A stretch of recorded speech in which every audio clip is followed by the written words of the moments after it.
E aí, fião, beleza? Hoje a gente tá aí com a morte do de Jorge Mário Bergoglio, conhecido por Papa Francisco, primeiro Papa em 1200 anos, eleito da América do Sul, do Hemisfério Sul e fora da Europa, né? Isso é importante. O último Papa que nós tivemos aí foi um sírio no século VIII. Não me lembrar o nome aqui agora, bicho. Cabeça não ajuda mais. Escutando aqui ao cubo, mas vamos baixar o... E o Papa Francisco, então, né? Desencarna, falece, morre, usa o termo que o senhor quiser para não me encher o saco. E agora ficou em vacância o cargo no Vaticano. Agora está em um cargo vacante. Mas vamos rapidamente. Padre Francisco, né, o Francesco, Papa Francisco, ou Francesco, ele é o primeiro jesuíta. Então você sabe que a ordem dos jesuítas foi criada por São Inácio de Loyola. É uma ordem altamente disciplinada, que tem os padrões militares, e foi reconhecida pela Igreja Católica em 1540. E a força da Companhia de Jesus é tão imensa que o líder da Companhia de Jesus, ele leva a denominação de Papa Negro, porque emulava o poder do Papa. Então o primeiro Papa dessa ordem acontece agora. Se essa luz estiver te incomodando aqui, bicho, do lado esquerdo meu aqui, você põe um papel aí, tá? E escuta só o áudio. Então, filho, o Papa Francisco foi o primeiro jesuíta argentino, né? Nascido em 1936, então já aos 89 anos, já com uma idade avançada, uma idade longeva, chegando ao final do papado. Agora deve-se passar pelo menos uns 15 dias aí, para que seja feito um conclave, que é um consistório. Consistório é reunião de cardeais. Então é feito um conclave entre os cardeais. Qualquer um pode ser papa, isso é interessante. Qualquer um, sendo católico, pode ser papa. Só que eu nunca vi ninguém ser papa, pelo menos eu não acompanho, né? Desde Paulo VI até outros, eu nunca acompanhei isso. Só vejo papa que são cardeais. O cardeal é o pico máximo da Igreja Católica. Aliás, a Igreja Católica, cuja hierarquia é admirada pelas Forças Armadas Mundiais, porque, segundo as Forças Armadas, é a única instituição que tem uma hierarquia realmente poderosa. E aí vai ser feito, a partir do 15º dia ou até o 20º dia, essa reunião de cardeais. Aí tem aquela famosa fumaça. Enquanto tem a fumaça negra, fumaça preta, então não houve a escolha, não houve convergência dos cardeais. Quando tem a fumaça branca, então significa que os cardeais anuíram na escolha do novo Papa, e o novo Papa então é perguntado como ele quer ser conhecido, e aí ele dá um nome. O Papa Francisco, que todo mundo fala de Francisco de Assis, é que eu acho que ele acabou introduzindo isso de tanto todo mundo falar. Mas na época, você pode pegar os jornais da época, ele tinha colocado Francisco em homenagem a Francisco Xavier, que foi um jesuíta, foi o primeiro a traduzir, inclusive, a língua japonesa para a língua ocidental portuguesa, não é? E é a palavra de Francisco Xavier. Depois vai querer me cancelar, filho, você manda um trem em cima de mim. Que ele diz o seguinte, que aquela língua não era a língua de Deus. Por quê? Porque não tinha nada a ver com o tronco linguístico latino, e nem um tronco anglo-saxão, nem nada.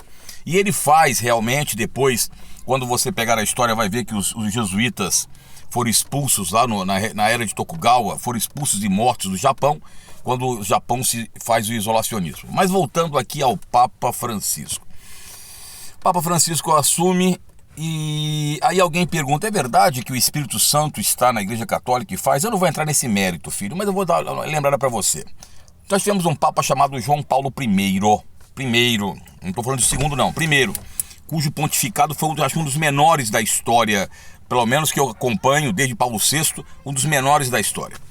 E o João Paulo I, que estava querendo fazer levantamento de situações do Vaticano de corrupção, etc e tal, morreu de forma estranha. Então é só você pegar os jornais da época para ver.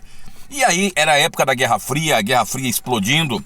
E aí você sabe que no Colégio de Cardeais, os Estados Unidos, mesmo não sendo um país católico, tem um poder miserável. Era o maior número de cardeais junto com a Itália para a escolha do Papa.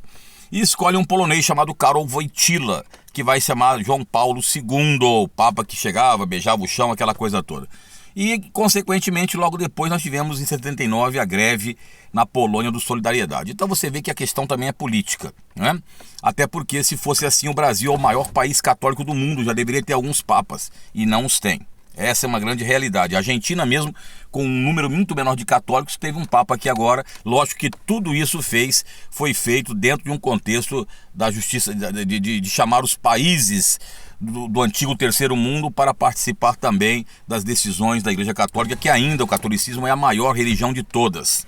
Alguém poderia falar, não é não, professor, é o islamismo. Não, filho, o islamismo é dividido em duas correntes, sunita e xiita. Vai se informar primeiro para depois falar. Então o que acontece? Voltando aqui, então vai ser escolhido aí, talvez por 2/3 do voto, o novo Papa.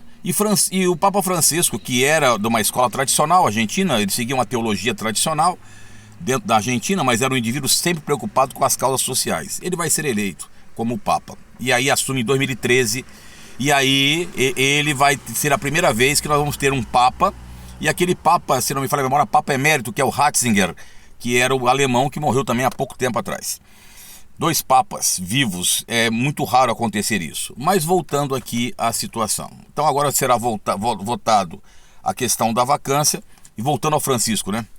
Francisco começou a fazer alguns pronunciamentos que desagradaram as alas mais tradicionais, digamos assim, da Igreja Católica. Como, por exemplo, dizer que isso aí, não sou eu que estou dizendo, procura no UOL, na BBC, sei lá onde você vai procurar, filho. Dizer que é melhor ser ateu do que ser um católico hipócrita, que os gays tinham direito de constituir família, a preocupação das causas sociais. Ele fala muitas vezes que ele é acusado de comunista por muitos, porque ele se preocupa com as causas sociais assim como Cristo se preocupava. E por aí vai. Então o Francisco ele vai abalar, e aí vai ser acusado pela direita, principalmente, de globalista, aquele blá blá blá que todo mundo conhece, de globalista, de comunista, e pelas alas mais, vamos dizer, progressistas. Eu não gosto desse termo progressista, que parece que os caras estão em progresso. Vai lá, progressistas da Igreja Católica, como Teologia da Libertação e outras. Francesco ainda era meio lento. Eu brinco muito que eu comparo o Francesco ao Gorbachev da Igreja Católica. Aí já vão me rogar praga? Então pode rogar o que quiser, filho. Aqui a gente bate no peito e chuta de trivela. Então ele é mais ou menos parecido com o Mikhail Gorbachev, quando Mikhail Gorbachev entrou na Rússia, na União Soviética, e era acusado pelos reacionários, que eram contra as mudanças muito rápidas, e pelos revolucionários, mudanças lentas. Então, teoricamente, o Francesco fica fazendo esse meio de campo. Mas ele modifica muitas estruturas.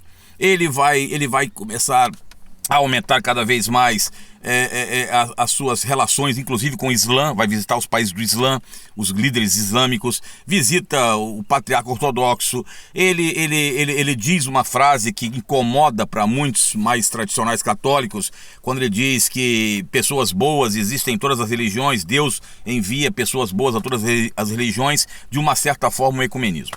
Então, fião, você vai acompanhando aí, porque vai sair a fumacinha branca, né? Logo, logo no Vaticano, não é? Quando a fumaça branca sair, será a escolha de novo Papa. E, logicamente, que isso está voltado a questões políticas, tá? Não vai pensando, o Espírito Santo, então, filho. Não vou entrar nesse mérito aqui, tá ok? Mas cola conosco, eu tinha que ver esse vídeo. Ninguém vai assistir, pra variar. Umas 15 pessoas se assistir. É nós que heróis. Tamo junto, já Elvis, e segue o canal aí. E vai seguindo o que vai acontecendo de mudança. É nóis.